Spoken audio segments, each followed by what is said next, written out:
Even presidents and prime ministers get pensions, but not governors. Hey race why explain it in a turn of events that underscores the role of governors in politics. A landmark judgment delivered by the Supreme Court on April 8, 2025, reignited debate over gubernatorial power, constitutional responsibilities, and their post-retirement entitlements. The court's ruling clarified the limits and responsibilities of the president and governors under Articles 200 and 201 of the Constitution, emphasizing that constitutional authorities cannot indefinitely delay the legislative will of an elected assembly. This comes in the wake of a prolonged constitutional standoff in Tamil Nadu, where Governor R. N. Ravi held back action on 12 bills passed by the state legislature. Ravi had referred only 2 of the bills to the president and returned the remaining 10 to the assembly without consideration. When the state repassed all 10, he forwarded them, again, to the president, prompting a legal challenge and, eventually, the Supreme Court's verdict. This saga is only the latest in a pattern that is playing out across several states including from Tamil Nadu and Jharkhand, where governors are being accused of acting as proxies for the center, delaying, blocking, or rerouting state legislation through questionable interpretations of their constitutional role. The origins of the governor's post lie in the British rule. After the Government of India Act of 1858, governors operated under the authority of the Governor-General, serving the British Crown. Even the Montagu-Chelmsford reforms of 1919, which introduced a semblance of self-governance, retained governors as powerful heads of provinces. The Government of India Act of 1935 granted provincial autonomy but preserved significant discretionary powers for the governor, such as the ability to veto bills passed by elected legislatures. Post-independence debates around the role of the governor were intense.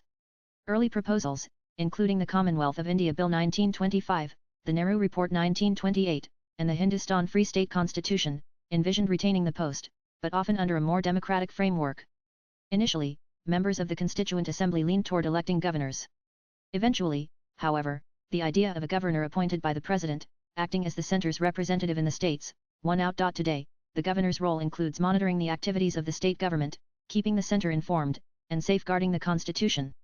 But while the position comes with prestige, power, and perks while in office, life after retirement is an entirely different story. Despite drawing a monthly salary of Rs 3.5 lakh, second only to the president, and enjoying benefits including official residences, staff, and generous allowances ranging from travel to communication to furnishing, former governors are entitled to remarkably little once they leave office.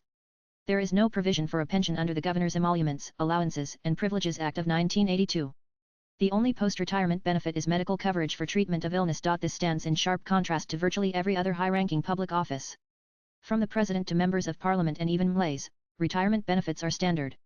But governors, despite being the constitutional heads of states, are left to fend for themselves, unless they previously served in other government roles. The vast majority of governors are drawn from the ranks of retired IAS officers, former union ministers, senior military officials, or top diplomats.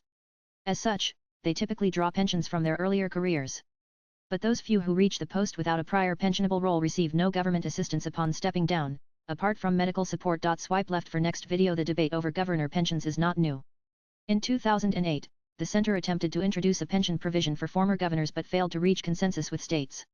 The deadlock reappeared in 2012 when then Home Minister Sushil Kumar Shinde introduced the Governor's Amendment Bill in the Lok Sabha. The bill proposed a monthly allowance of Rs 1.1 lakh and lifelong assistance from a personal staffer earning Rs 25,000 per month.